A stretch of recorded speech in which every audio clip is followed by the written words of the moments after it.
Finally, there's a third class of people. The third class of people after October 7th went crazy. Ladies and gentlemen, I don't know how many times I have to tell you this. I stand fully, completely, and strongly against anti-Semitic bullshit. I don't know how many times I got to tell you this. It's amazing how many people think it's like the current thing to say like they hate the Jews or something. Really? You believe that? You realize where that's led throughout human history, absent the immorality of it? Now, you may say, oh, God. No one's saying we hate the Jews. We criticize the government of Israel.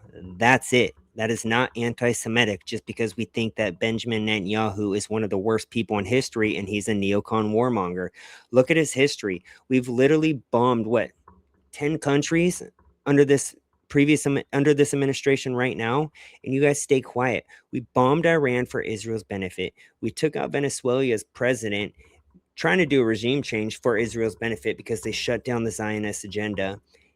And now they're telling us to bomb Iran, and because President Trump didn't, what did they do with the Epstein list? They released it. That was Israel because we didn't bomb Iran when they told us to.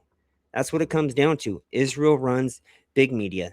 Israel runs Hollywood. They run the music industry. They run all the social media apps. They run the whole show, folks, and they run the Jeffrey Epstein blackmail operation. So if that makes me anti-Semitic for criticizing the government of Israel and Mossad, then call me anti-Semitic all you want.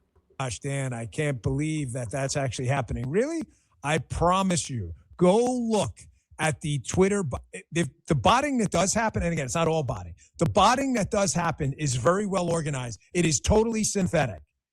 It is all anti-Jewish nonsense. Read the comments.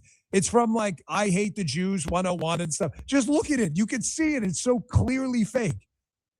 But it's an organized movement of people, and it's not a very large group of people, who've learned to amplify social media to attack anyone in the administration or outside who doesn't go and attack the Jews. No, we criticize this administration for doing the bidding work for Netanyahu and the Israel government. For example, like I just was talking about, via striking Iran for Israel's benefit. And again, Venezuela, what we just did with them. How about the billions that we send almost bi-weekly recently? The last 2 weeks, we're sending them billions of dollars of our taxes. How about the missile defense that we send them? Billions worth of that as well. Israel is the one country that get all the free stuff from American taxpayer and funds. That's why we criticize them, Dan. Come on, you know that. You know better. But this dude is sold out. He is 100% a sellout at this point. 100%. Look and just read the comments. Don't take my word for it. Just go and look. Go look. You'll see it. It's everywhere. They all have the same goal. It is to dismantle this movement, take it apart from the inside, cause disruption, pick up the pieces, and rebuild it into something far different than a movement that actually conserves liberty. They all have the same goal. Libs, the anti-Jew crowd, and the Doomers. The exact same goal. Once you see it, you'll never unsee it. Look at the people sending out the messages. Look at who they associate with. Just listen to it. Just read the comments. Read their hand. They don't even hide it. As we know, the previous prime minister of Israel was literally living with Jeffrey Epstein. Israel is all over the Epstein files. And if you want to talk about October 7th, we know that was a setup. The Israel government, there was a stand down order. They allowed that to happen.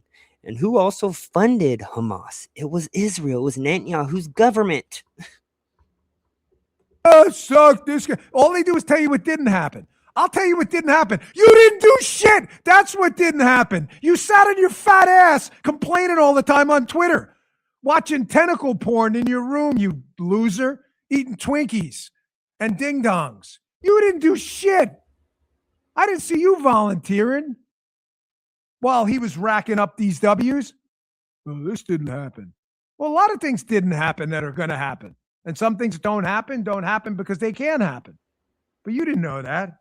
So him throwing this big little kid tantrum is all because people are calling him out and, keeping him at his own word of what he said he was going to do that he never did. And so now he's calling us lazy. He's saying that we don't do anything. You were in the position that was supposed to make a difference and you did nothing. So all we're doing is calling your ass out. And he's triggered because of that, folks. threaten national security? No. So there's just been a whole bunch of shit, millions of documents that the government was keeping a secret, that you, Dan Bongino, worked to keep a secret, that Thomas Massey and Ro Kahana and Marjorie Taylor Greene made you release. What can you say? Here, let's play the other clip that I sent Natalie. I guess there were only two, but let's play this clip. Leadership involves crazy. frequently being misunderstood and having to make decisions that's going to piss someone off. That's just the way it is. This case had been handled poorly for a long time. And if you go and look at the search warrants, and matter of fact, almost all of it's public now, thanks to President Trump and the team getting it all out. No, thanks to Thomas Massey and Ro Khanna, who is also a Democrat. They've worked together, and this administration has tried keeping it a secret. Also, the craziest part is they are literally redacting the groomers, the pedophiles, the child sex traffickers. Their names are still redacted. So they're actually protecting the criminal instead of the victim. What are you guys doing? How are you going to respond to that? He won't respond to it because there's no way he can respond to it without lying. Thanks to Trump. Look at the search Hold on, warrants. pause it. I can't believe that's what he actually settled on. I could not believe that this fucking liar, like, dude, talk about someone who will just look at their audience in the face and fucking lie to them. And I'll tell you, that is something I really do have contempt for. Like, it's different than, there's a big difference between just being wrong and doing what he just did.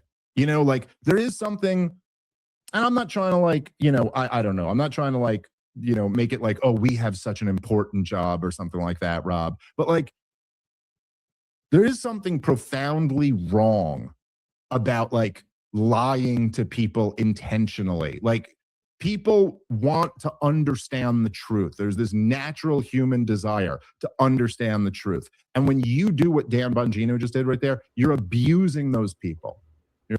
Dan Bongino completely lied. And that's why I say the only people still watching him are other people that watch Fox News, get their news from Fox News.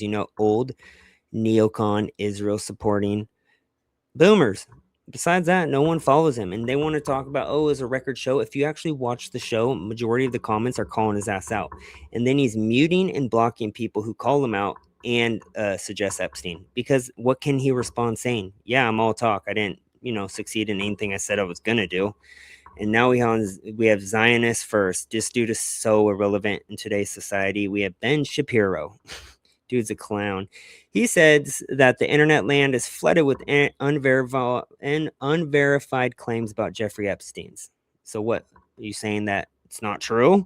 I think so. There are lots of claims that are like this in these files, and trying to actually run down the source of the claims is really important, because one of the things that happens in internet land is people will take unverified, salacious allegations that have not been run down by the FBI. They will then run those through the internet machine, and suddenly this becomes likely probable truth. Well, you actually have to run down each specific allegation in the 3.5 million pages of data before you run with the it's definitely true, or it's verified, or this is the reason why policy X, Y, or Z happened. And this is just a call for evidence. And if the evidence shows what people want it to show, and I really believe that. I think there are a lot of people who want this evidence to show that, in fact, the Jeffrey Epstein pedophilic sex ring has been running all of global politics for years, because that is a comforting thought for a lot of people about the nature of how politics works. That actually there is a coterie of people who are very sophisticated, who are running everything in American public life. And those people are being linked by pedophilic sex orgies and all this kind of stuff. Yeah, seems about right. There's a large swath of people for whom this idea is appealing. The evidence is not there. If the evidence presents itself, we will be happy to cover it. You know what? This almost like screams like we're corrupt and we don't want the truth to come out, just by how much these people are like defending the information, or not releasing the information, or covering it up, or ignoring the topic. Dan Bongino and Ben Shapiro are in the cover-up process, and no one's falling for it. These two are so irrelevant at this point that it's laughable to think that their voice still matters, or that they think their voice matters. Anyways, crazy times we're living in. I'm going to keep doing these Epstein updates. Hope you guys are having a blessed day. See you on the next video. Peace.